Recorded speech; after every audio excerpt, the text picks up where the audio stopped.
Bien, 51 minutos pasan de las 8 de la mañana. Hablábamos hoy más temprano del caso del narcotraficante uruguayo Sebastián Marcet, que fue localizado en Bolivia, en Santa Cruz, pero se escapó cuando la policía lo fue a buscar. Y para ampliar de esto ya estamos en contacto con la periodista boliviana Fabiola Chambí. Fabiola, buen día y gracias por estar en comunicación con nosotros.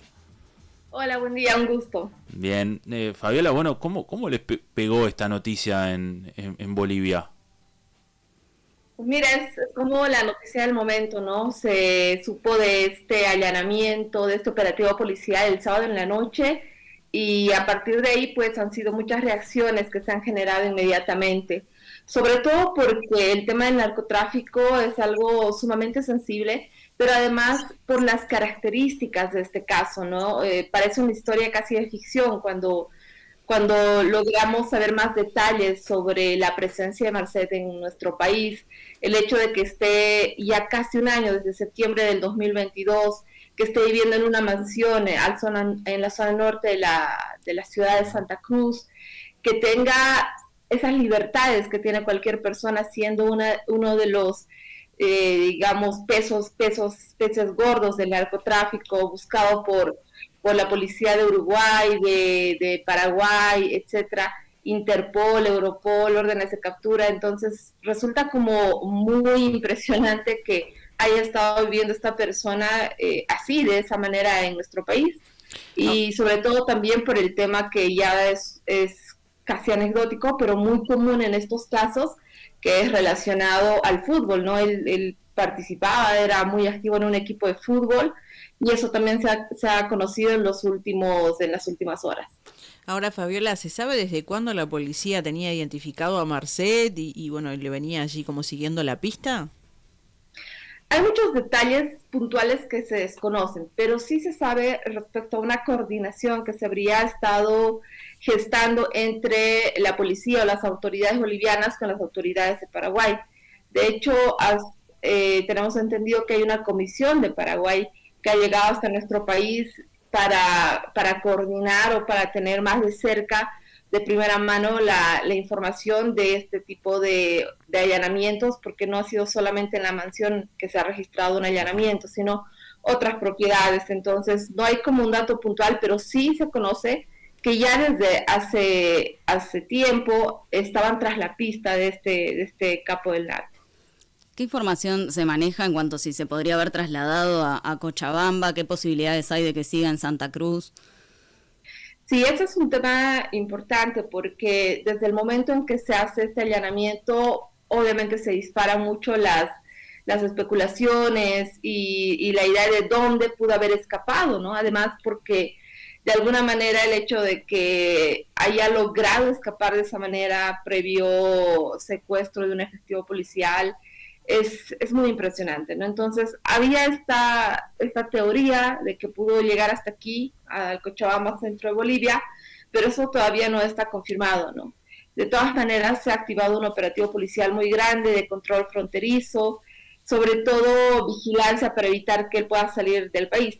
Pero sí es importante, yo creo, mencionar que el tema de los controles en general, ¿no? El tema del control de migración, por ejemplo, porque él manejaba un pasaporte boliviano, no es algo propio, evidentemente, de Bolivia. Hay muchas falencias, negligencias en este tipo de instituciones en toda la región. Pero eso nos muestra una vez más cómo operan este tipo de personas, ¿no? Teniendo libertad absoluta de poseer una identidad falsa, de moverse libremente, de que puedan poner dinero en un paso fronterizo y cruzarlo tranquilamente.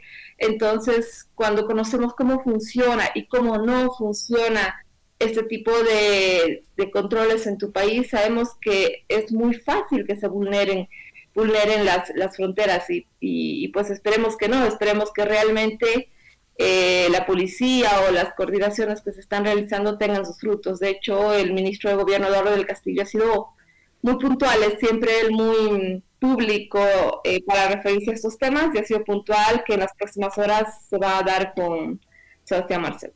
Uh-huh. ¿Tenía vínculos? ¿Podemos pensar que tenía vínculos? Vos hablabas allí del pasaporte, bueno, de la forma de escapar y demás.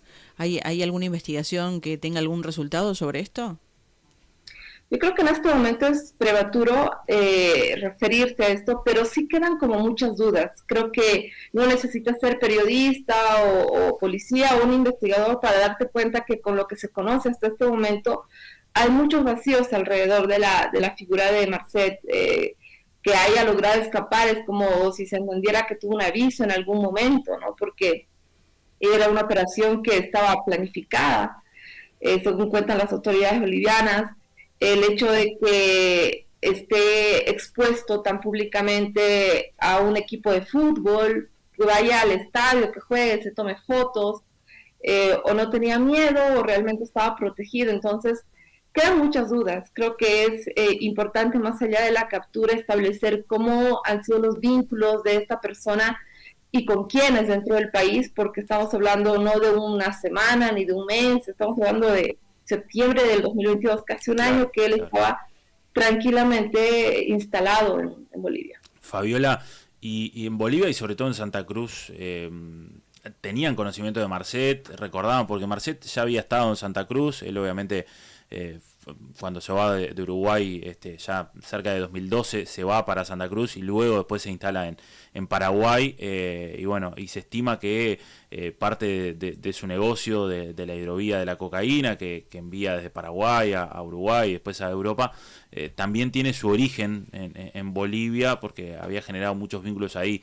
¿Se tenía conocimiento de él o aparece ahora como algo novedoso? Por las características del caso, como decía, sí resulta algo novedoso, pero también cuesta un poco creer que esto sea gestado en el absoluto secretismo, es decir, como que el lugar, la residencia donde él vivía o las circunstancias hayan sido totalmente aisladas, no estamos hablando de una zona que está en un terreno baldío o lejana o sin ningún tipo de contacto. Entonces, me imagino que quienes estaban alrededor y quienes tenían contacto por una u otra de sus actividades, si bien no sabían tal vez a plenitud la forma en que operaba, pues tiene que parecernos raro alguien que maneja dinero de una manera ostentosa, o bueno, el allanamiento que dejó ver el manejo de armas de grueso calibre, vehículos, etcétera. No es algo que se pueda esconder. Lo que habla ahorita son especulaciones, porque el caso todavía sigue como en ebullición, es muy reciente, pero nos deja como cuestionamientos sobre esto, ¿no? Incluso las regulaciones o los controles que se aplican, por ejemplo, en la Asociación Cruceña de Fútbol, para saber quiénes están detrás de los equipos. Eso me parece una cosa importantísima. Ayer, de hecho, muy tarde se pronunció la asociación para decir que van a colaborar con la investigación de las autoridades bolivianas y que se apartan o que no están, dejar en claro que no están involucrados en ningún tipo de esta actividad ilícita. Lo que se mueve en Santa Cruz y en estas circunstancias no puede ser un secreto de Estado. Se supone que era una actividad que se hacía a la luz del día, ¿no? Entonces habría que ver hasta qué punto están involucradas las personas, por lo menos vecinas o con quien él tenía una actividad. Fabiola, ahora digamos que todo Bolivia sabe quién es Sebastián Marcet, ¿no? Se está hablando todo el tiempo de él ahora y supongo que sus imágenes están saliendo en todos los portales y en todos los medios.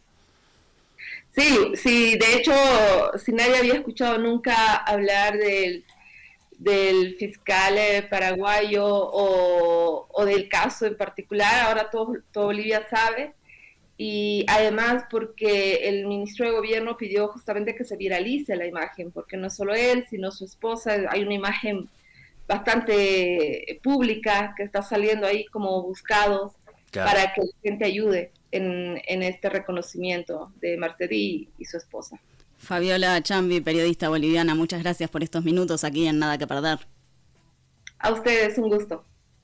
Bien, y complementando la información que daba Fabiola, habló el ministro del Interior paraguayo en medios de comunicación locales, en ABC, y bueno, mencionaba que Marcet habría seguido utilizando su estructura paraguaya para el envío de droga, ¿no? O sea, esta droga que ahora, por ejemplo, se encontró en Hamburgo, que pasó por Uruguay, que salió de Paraguay, tranquilamente puede tener que ver con él. La droga que pasó, que fue encontrada acá en Cerro Norte, que venía en tablas de madera, también puede haber tenido que ver con él, y esa es la línea que se investiga. Así que bueno, todo un tema. Brutal. Vuelve a aparecer Marcet. Vuelve a aparecer, una vez más. Bueno, hacemos una tanda y ya venimos con Leo Cardoso para hablar sobre el rol del asesor del ministro del Interior, Luis Alberto Heber. Nada que perder.